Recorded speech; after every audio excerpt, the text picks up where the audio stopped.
الحمد لله نحمده ونستعينه ونستغفره ونعوذ بالله من شرور أنفسنا ومن سيئات أعمالنا من يهده الله فلا مضل له وما يضلل فلا هادي له وأشهد أن لا إله إلا الله وأشهد أن محمدا عبده ورسوله وبعد خير الحديث كتاب الله وخير الحدي حدي محمد صلى الله عليه وسلم وشر الأمور محدثاتها وكل محدثة بدعة وكل بدعة ضلالة وكل ضلالة في النار.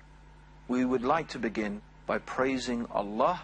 We praise Him and we seek His help and we ask for His forgiveness. We seek refuge with Allah from the evil of ourselves and from the evil consequence of our evil actions. Whomsoever Allah guides, there is none to misguide, and whomsoever Allah leaves to go astray, there is none to guide. And I testify that Allah alone is worthy of worship, and that Muhammad is the servant of Allah and His final messenger. After that, of all the speech, the best is the book of Allah, the Quran. And the best way is the way of Prophet Muhammad. May God's peace and blessings be upon him. And the worst thing in the religion are those matters that have been newly introduced. And every newly introduced matter in the religion is an innovation. All of the innovations are misguidance. All misguidance is going astray. And all going astray is in the fire. Today we are going to talk about Islam. The meaning of the word Islam. Now, many people, and some scholars included, have stated that the word Islam linguistically comes from the Arabic root salama, which means peace. The word Islam means submission. This is its linguistic meaning, submission. In the context of the religion, it means submission to the will of God. Now, of course, when we say the word submission, for most people, it has a type of negative connotation. It produces in our minds and in our hearts a type of negative idea. And that's because we are constantly indoctrinated with the idea of freedom, especially living in the West, the idea that we are a free society. One of the statements that is very common you hear people saying in the West is, this is a free country, this is a free society. And often we hear politicians in the West talking about how we are free nations and how we want to spread freedom like the freedom that we have across the world. Of course, in reality, the idea that we are free is really propaganda. What I would like us all to think about today is this concept of submission and freedom. And I would really like us to question how free we really are. Let's think about ourselves, let's think about our lives. All of us, we live in societies and in communities. All of us, human beings, have some concept, some idea of what we think is right and what we think is wrong. What we think is good, what we think is evil, what we think is appropriate behavior or inappropriate behavior, what we often call good manners and bad manners. So all of us have some idea, and very often we find that in one country something may be considered to be good manners, and in another country that same thing may be considered to be bad manners. For example, in some countries, if you have a nice meal and then you let out wind through your mouth, you burp as we call it, that's considered very disgusting and a revolting thing to do. But in other countries considered an act of appreciation that you've enjoyed the meal. It just gives you an example of how in two different cultures exactly the same thing can be considered to be in one culture good manners and another culture bad manners. But my point is this, is that all of us have a viewpoint, a way through which and by which we look at the world around us and we understand and we make judgments about the people around us and about the world around us. No one is free from that. And in a very real sense, we are submitting to those ideas. Let's just think for a few minutes. Where do we get those ideas from? Who told us that this is right and this is wrong, that this is good and this is evil? Who told us that these are good manners and bad manners? Where did you get that information from? Think about it for a few minutes. Maybe some of you will be saying, our parents. That's where we got this knowledge from. Others will be saying, our teachers at school. Some will be saying, our friends. Some will be saying, our society, our religion, our government, the laws of our country. One of the strongest and the most powerful influences in the way that we think and the way that we look at the world is the media, especially the television, the films that we watch, the music that we listen to, the radio programs that we tune into. They have a very powerful effect in shaping the way that we look at the world. And in a very real sense, we are submitting to those ideas. We are submitting to those concepts. I'm sure many of us have been to school. And at school, I'm sure also many of us had to wear a school uniform. And I'm also pretty sure that a lot of us didn't really like wearing that school uniform. Well, if we live in free countries and it's a free society, why do you have to wear a uniform that you don't like? Why do you have to dress in clothes that you don't want to? What does it mean then, I live in a free society? What we realize is that we are not really free at all. All of us have to follow laws. And there are many laws that we find regulate our lives in so many different ways. And in a very real sense, we submit to those laws. What does submission mean? Think about the word submission. What does it mean? When you submit, what are you doing? You are giving in.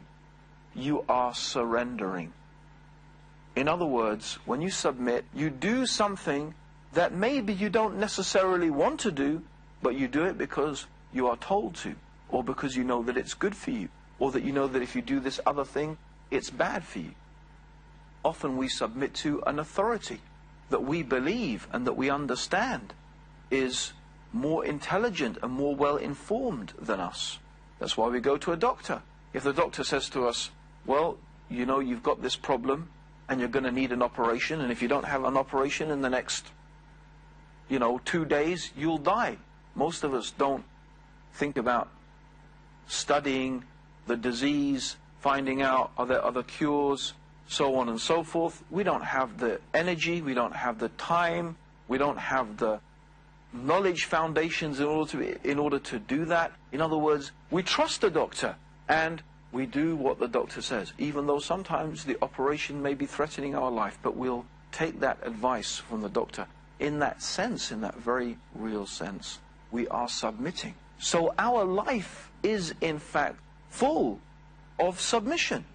We submit to many different things. We submit to many different people in our lives. The idea that we are free is really a type of propaganda. No human being is free.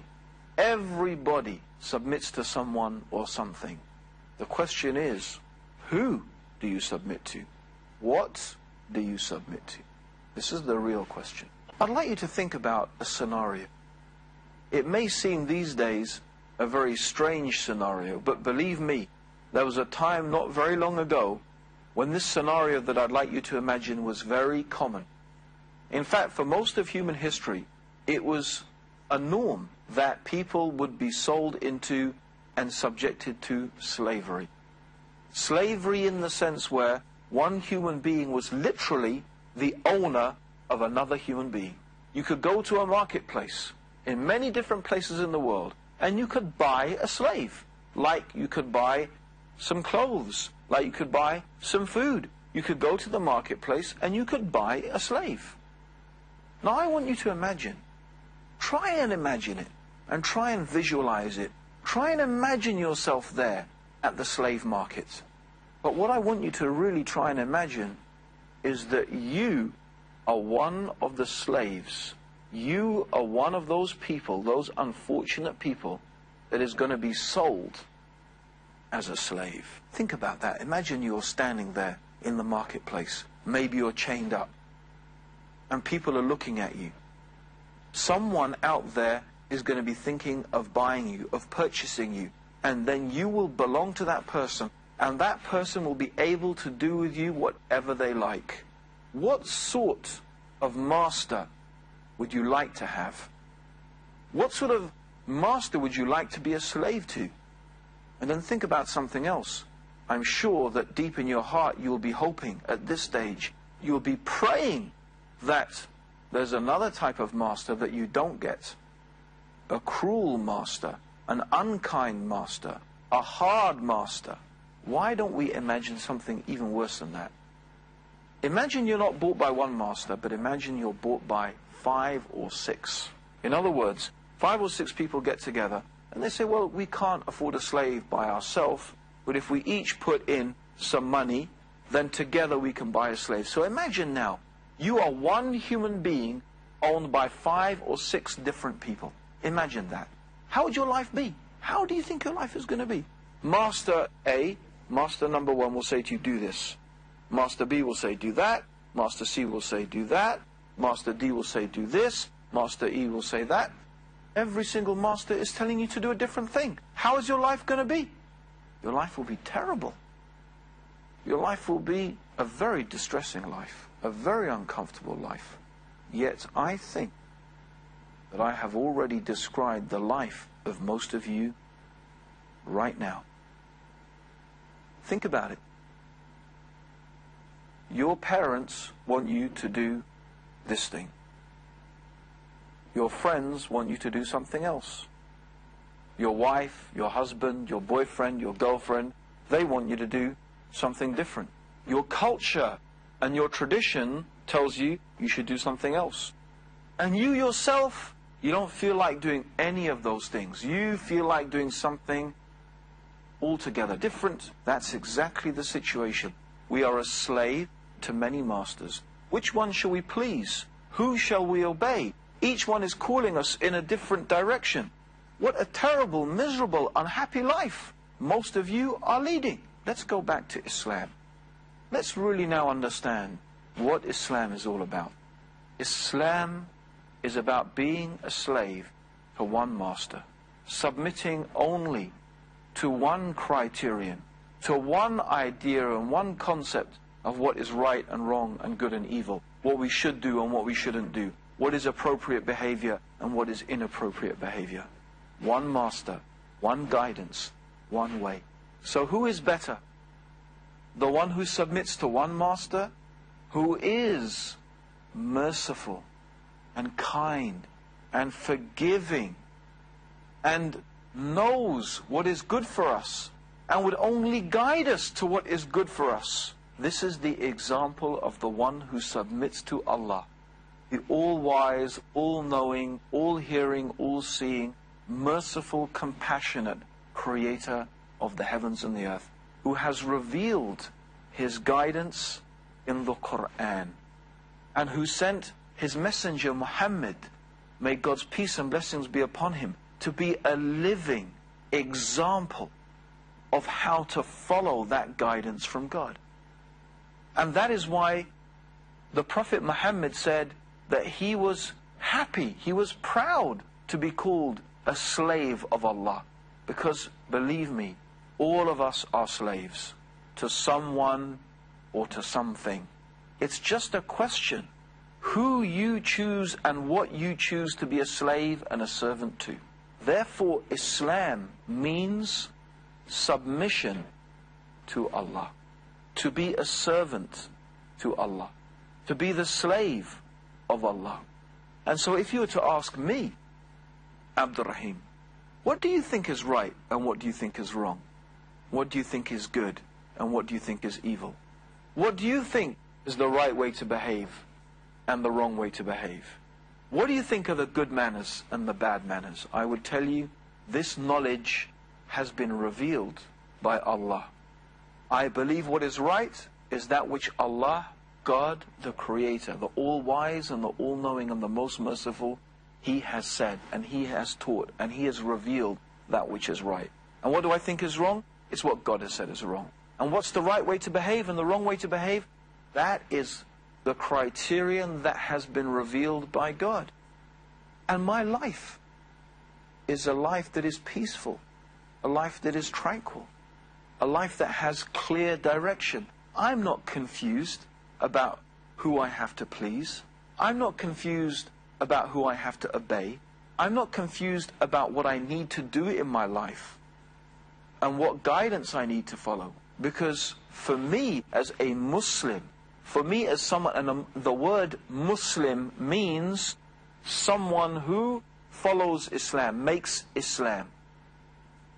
A Muslim is someone who follows Islam. So Islam means submission to God. So a Muslim is someone who submits themselves to the will of God. That's what it means to be a Muslim. To follow God's guidance and to believe that God's guidance is the best guidance.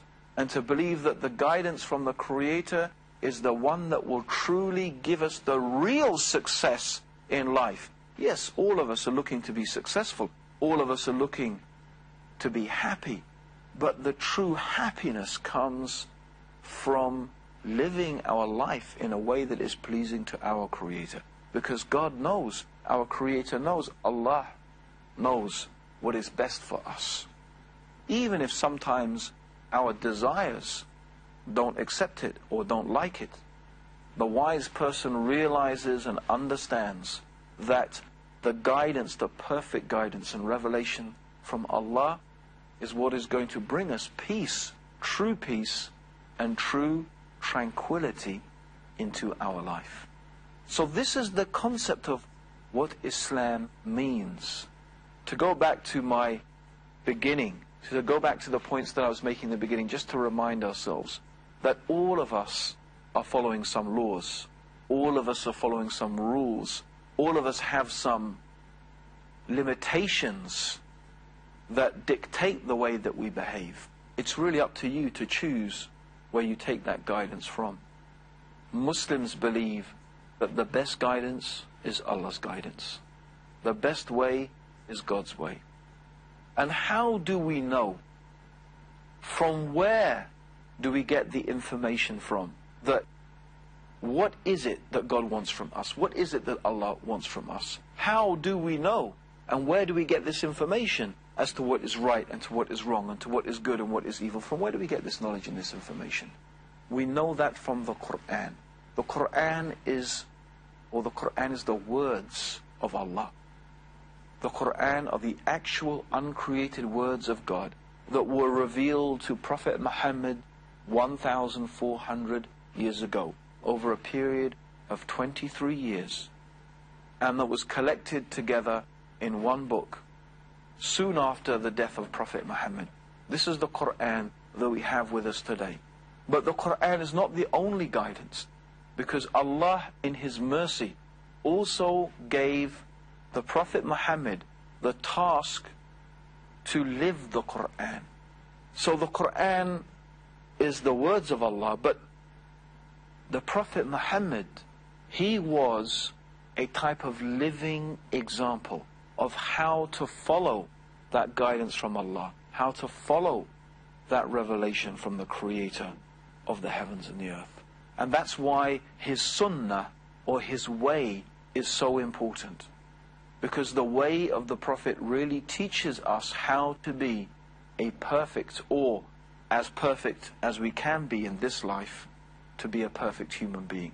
Because the perfect human being is the one who submits themselves, who obeys God completely and utterly. And the more we obey God in every aspect of our life, the more happy, the more peaceful, the more content we will be. So the closest that we could ever get to Allah, and the closest we can ever get to our Creator, is that we only look at the things that God loves, and we only listen to the things that God loves, and we only do the things that our Creator loves and wants. And when we do that, we are truly worshipping Allah. We are truly servants of Allah. We are good, obedient servants of the Creator of the heavens and the earth. And so this is our objective. This is what we seek to achieve. And one of the very beautiful things about this religion of Islam is how complete it is. Islam has guidance for us in every single aspect of our life. Not only about how to pray to God, not only about the acts of worship that we can do, like giving charity or performing pilgrimage, which we will talk about those things in other programs. But also Islam teaches us how we should treat others, even how we should walk, how we should talk, how we should dress, how we enter into our house, how we behave with our family.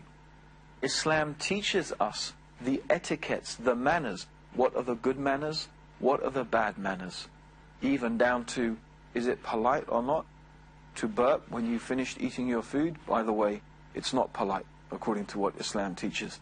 The Prophet Muhammad told us you should only fill your stomach 1/3 with food, 1/3 with water, and you should leave 1/3 for air.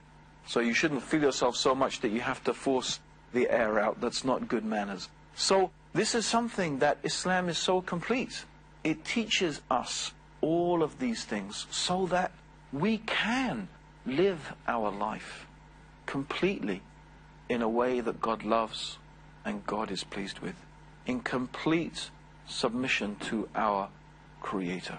And this, as I have said, is the way to peace, to true tranquility, to real happiness.